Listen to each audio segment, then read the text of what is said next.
Rivalry weekend of college football has come and gone, and it got me thinking, who is the Pittsburgh Pirates' biggest rival?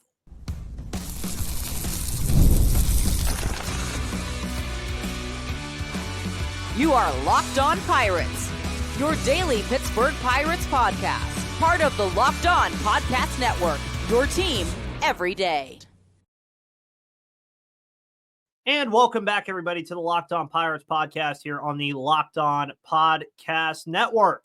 My name is Ethan Smith, your host of the Locked On Pirates podcast here on the Locked On Podcast Network. You can find me on Twitter at MVP_Ethan or at Locked On Pirates for all of your news, analysis, opinions, and reactions to everything going on in the world of the Pittsburgh Pirates from a lifelong fan to lifelong fans just like you. Today's episode is brought to you by FanDuel. Make sure you head to FanDuel.com right now to bet on whatever you want, because you got hockey, college basketball, the National Basketball Association. You got Conference Championship Week in college football. You got the NFL. You got so many things, including MLB futures. If you want to bet on MLB futures, go do that now at FanDuel.com.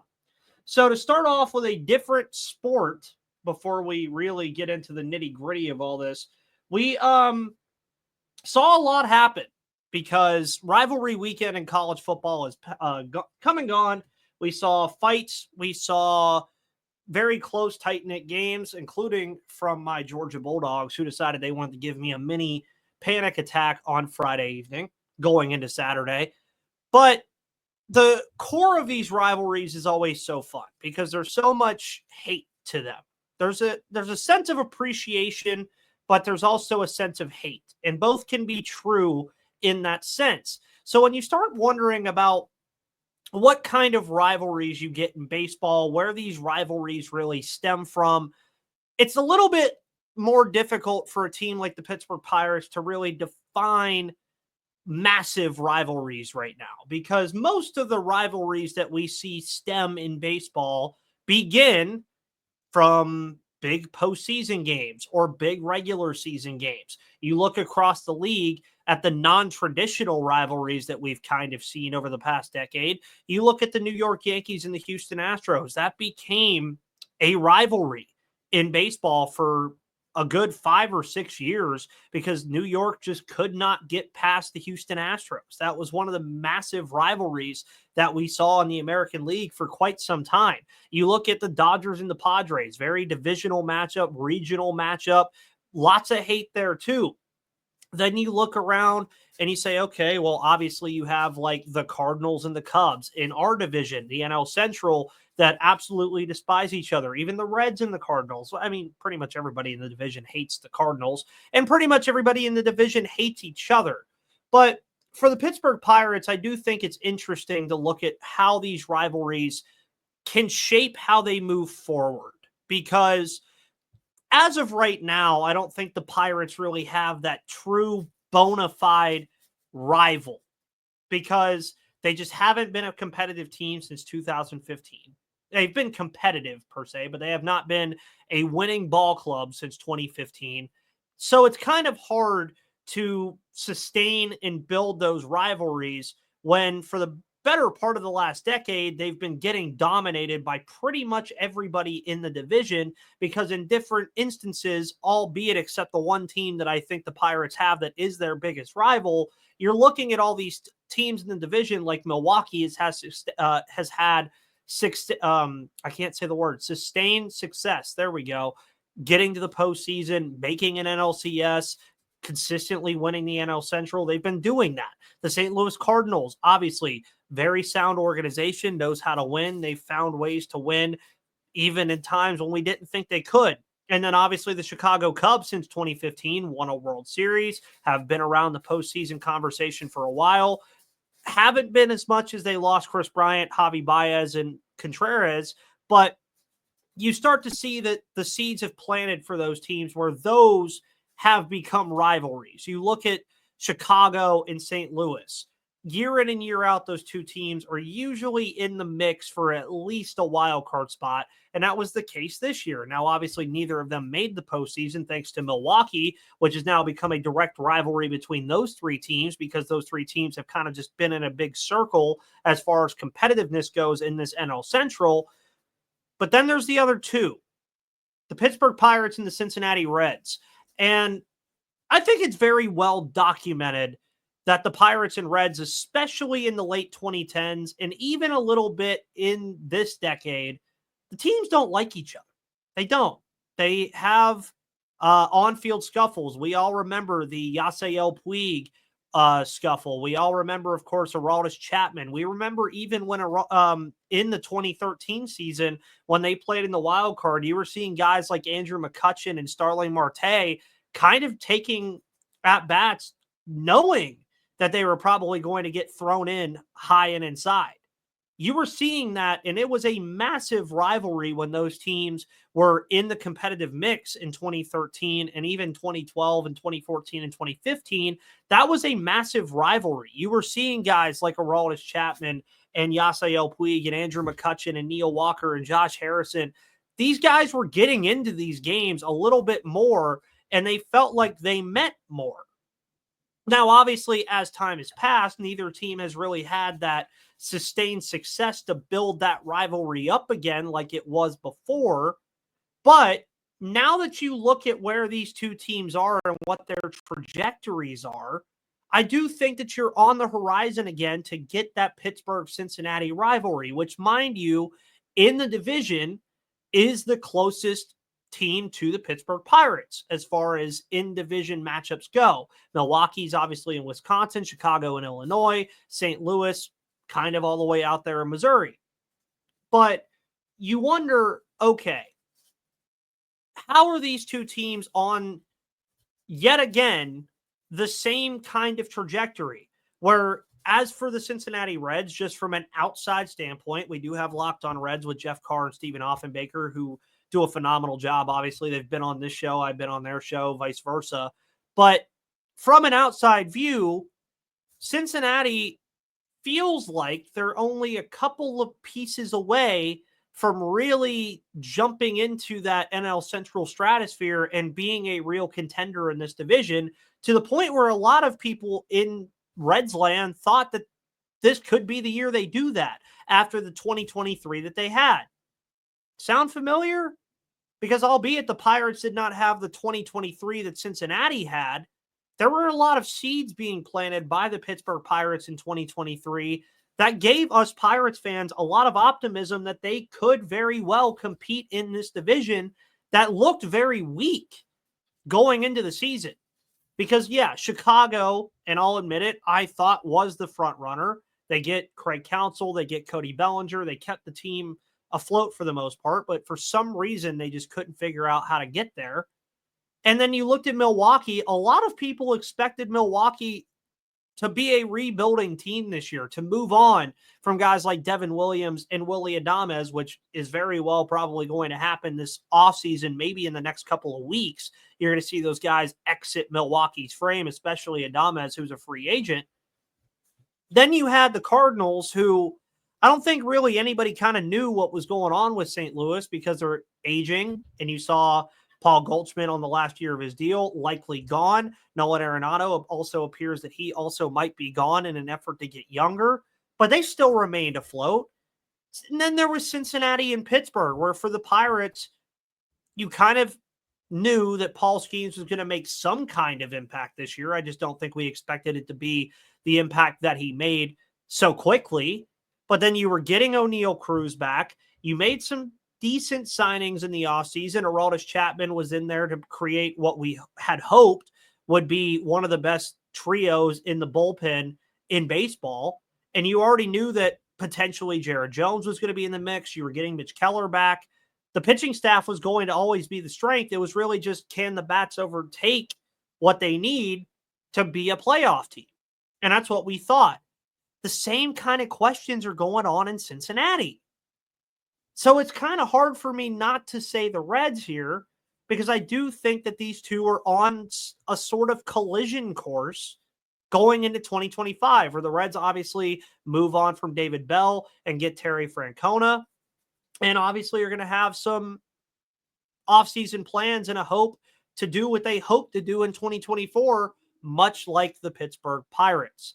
Now, I'm going to get to some of your thoughts on this as well, and we're going to skip over a bunch of them because the final part of this show is going to go to an interesting topic when we're bringing up rivalries.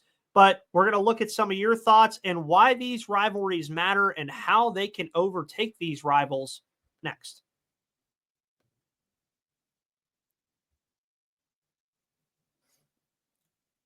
Today's episode is brought to you by FanDuel. FanDuel is America's #1 sports book, and make sure that you get ready to tackle the NFL action with FanDuel, because right now new customers can bet $5 and get $150 in bonus bets if you win.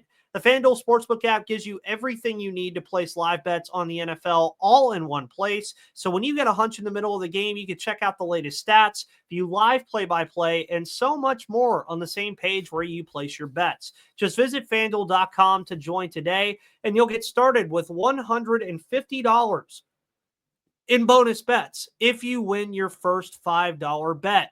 That's FanDuel.com. Never waste a hunch and make every moment more with FanDuel, an official sportsbook partner of the NFL and an official sponsor of the Locked On Podcast Network. And welcome back, everybody, to the Locked On Pirates podcast here on the Locked On Podcast Network. We're discussing rivalries today. Again, rivalry weekend in college football stemmed this entire idea for this show. And I do enjoy rivalries in baseball. I think it brings the best out in the game, especially when we see it in the biggest moments. I kind of mentioned already the Dodgers and Padres, I think, is one of, if not the best rivalries in baseball right now. You look at the Cardinals and the Cubs when they play. You look at Houston and the Yankees when they've played. Even Houston and Texas became a massive rivalry in 2023 from that massive postseason that we saw from the Houston Astros and the Texas Rangers in that phenomenal series. And for the Pirates, I mean, again, the last two out of the last three times they made the postseason, you look at who they played in those wild card games, it was teams that they're very, very accustomed to seeing. You saw the Cincinnati Reds, you saw the Chicago Cubs. Those kind of became rivalries just from those games where we saw the Pirates get the massive home run from Russell Martin off of Johnny Cueto. You saw, of course, Jake Arrieta shut down the Pittsburgh Pirates after the Pirates gave fans a checklist of what to yell at Jake Arrieta throughout the game in that massive playoff game. You want to see that come back for the Pittsburgh Pirates. But I did ask all of you, who is the Pittsburgh Pirates' biggest rival? And again, I'm going to skip over some of these because I do want to get into it later in the show because I think it's important to still say it. Lots of Reds here, though. Team-wise, this is from Mark Grove. Shout out to Mark. He was one of the people I interned with alongside and worked with the Johnstown Mill Rats. He says, I would say the Reds, they are in the same spot as us now with a bounty of young players, and historically both are very storied franchises with a lot of talent throughout their histories. I do like that Mark brings up the history here and why I agree that it's Pirates and Reds, because the history's there. I mean, you have the Red Machine, you have Roberto Clemente in the World Series championships of the 70s for the Pittsburgh Pirates. You have Barry Bonds and Bobby Bonilla, Andy Van Slyke, Bill Mazeroski, Pete Rose, Johnny Bench, Eric Davis. There's a lot of phenomenal players between those two franchises, but you look at it now and you say, okay, well, who's the next crop of those big players that could be in that rivalry? Well, you obviously have Paul Skeens. You obviously have O'Neal Cruz. You have Ellie De La Cruz. You're looking at guys that could potentially continue to move up the ladder like a Bubba Chandler. You're looking at Cincinnati, maybe Matt McClain. You look at Spencer Steer, Jonathan India, who's no longer there, was a big component of this rivalry. He was very good against the Pittsburgh Pirates whenever he played them. So I do like that you brought up the history. We get one from Khan as well. He says the Reds also, but he said something else, so we'll go back to. And Matt, interestingly, says, we don't have a rival currently. We're constantly the little brother fighting for respect who keeps finding new ways to screw it up. So I like this thought process as well, because I do find it hard to say that you have a rival when you haven't really been winning. Like in football, I think it's a little different. You saw Michigan, Ohio State. Michigan, obviously 6-5 going into that game. Ohio State with some college football playoff and Big Ten championship aspirations in that game, but it still felt like the game. But in baseball, if you look, let's say, just to go away from the Pirates for a minute, the Miami Marlins playing the Tampa Bay Rays, yeah, it's an in-state thing, but it doesn't feel like a rivalry because Miami was just awful this year. The Rays were not that great either. So when they play, it's just kind of like, like, I think I don't know, like it just doesn't feel like if the team's winning, you're really getting those rivalries that you look for. Now, winning fixes that because then obviously down the stretch of a season when you are playing your division teams, those rivalries feel like rivalries again, especially if the teams are in it or even one is in it. Let's go back to when Joshua Palacios hit that massive home run against the Chicago Cubs and basically derailed their entire playoff process in 2023. I mean, that was one of the biggest rivalry hits that I've seen since I've done this show because albeit the Pirates weren't in it, Chicago was in it. And the Pirates ended up playing that kind of little brother fighting for respect, and they fought for respect in that game. And it ended up costing the Chicago Cubs a playoff appearance because of it.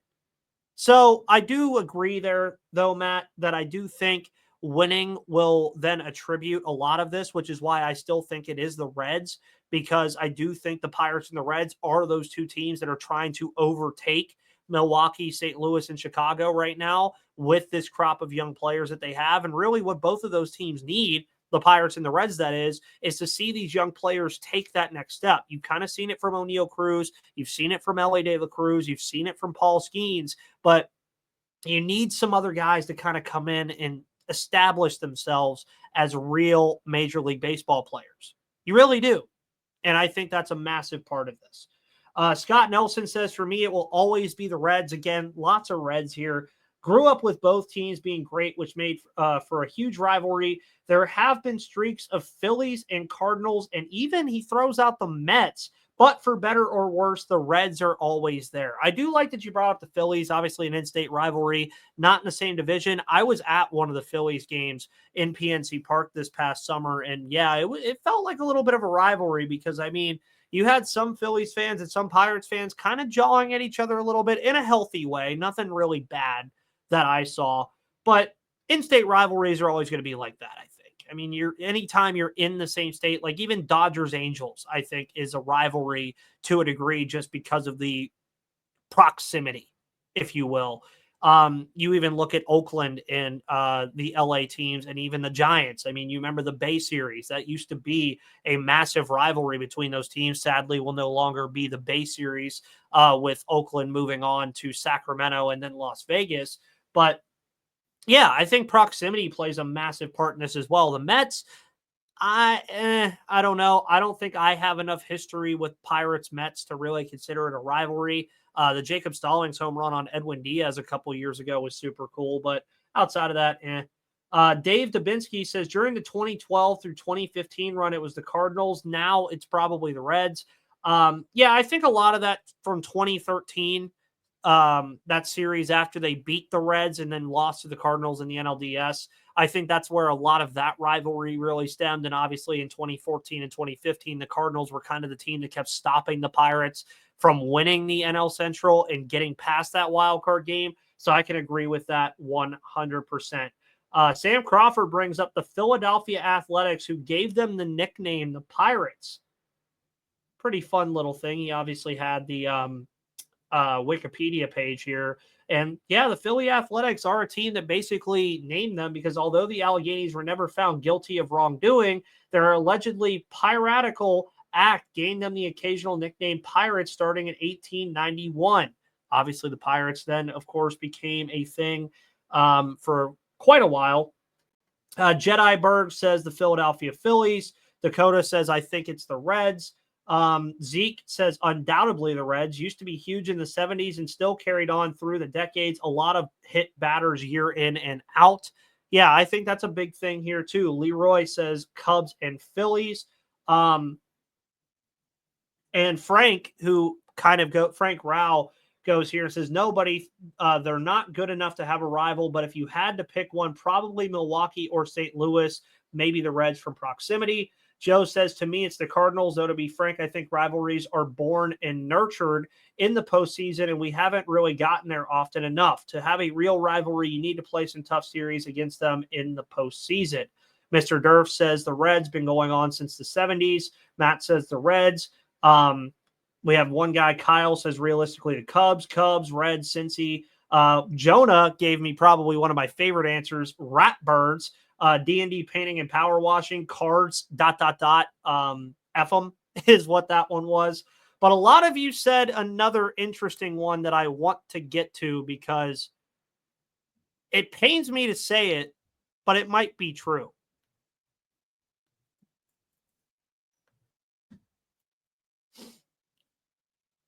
Today's episode is brought to you by Game Time. Download the Game Time app and use code LOCKEDONMLB for $20 off your first purchase. Terms do apply because pick any game you want to go to, and guess what? Find Game Time Picks because Game Time has a new feature called Game Time Picks that makes getting tickets for your favorite live events even easier. It filters out the fluff to show you only incredible deals on great seats so you don't have to waste time searching through thousands of tickets. You can curate Game Time Picks to make it easier to save more on sports, concerts, comedy, theater, and more. All-in pricing allows you to see your total up front with no surprise fees at checkout. You can get a panoramic view from your seat in the app before you buy, and Game Time has their lowest price guarantee, or they will credit you 110% of the difference, and your purchase is covered with the most flexible customer service policy in the ticketing industry. So download the Game Time app, create an account, and use code LOCKEDONMLB for $20 off your first purchase. Terms do apply. Again, create an account and redeem code LOCKEDON for $20 off, and download Game Time today. What time is it? It's game time.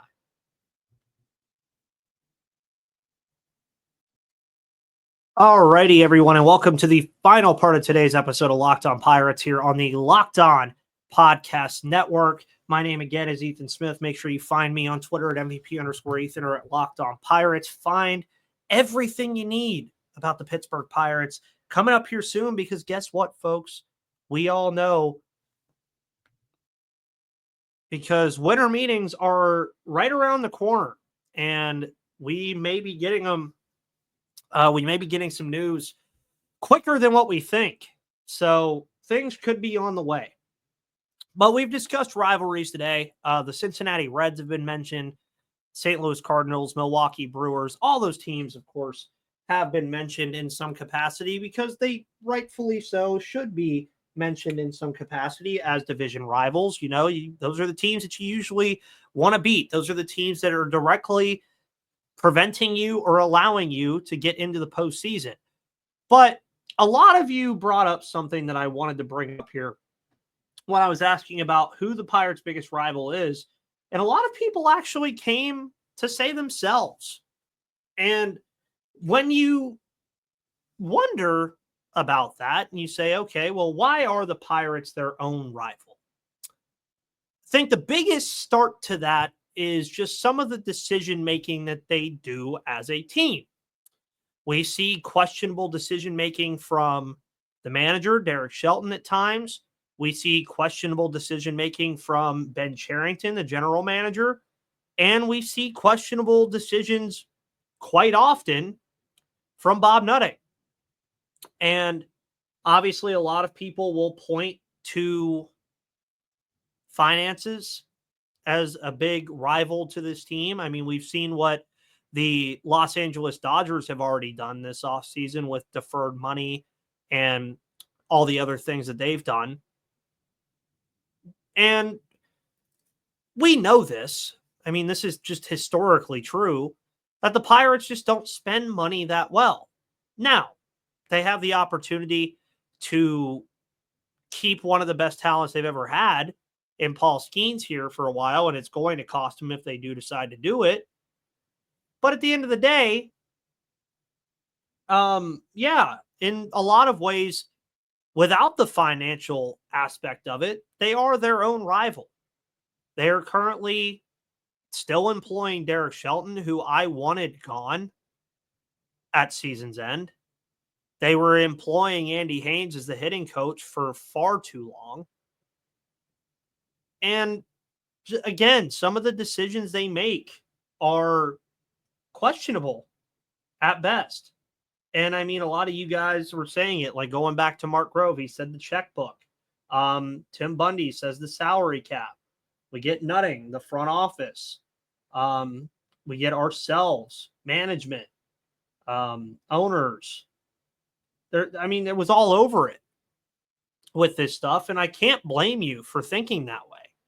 That if you want to look at a rivalry for this team from a non-base or from just a non-other team standpoint, it's absolutely themselves. And do the Pirates have a chance to right some wrongs this offseason? Absolutely they do. Every team does over the course of the next couple months. We'll just have to wait and see what the Pirates do to right some of those wrongs with the restrictions that they have. And we'll just have to wait and see. But with winter meetings coming up, this show is going to be ramping up and talking about all kinds of stuff in the Pirate scope. And folks, thank you for tuning into this evening's episode of Locked On Pirates here on the Locked On Podcast Network, where it is your team, your Pittsburgh Pirates. My name is Ethan Smith. Find me on Twitter at MVP_Ethan or at Locked On Pirates. Hit the subscribe button on YouTube. Find the show on all of your audio platforms because it is free and available to you on the Locked On Podcast Network. Thanks you so much, everybody. Have a wonderful rest of your Monday night. We'll see you tomorrow. Till then, see you on the flip side.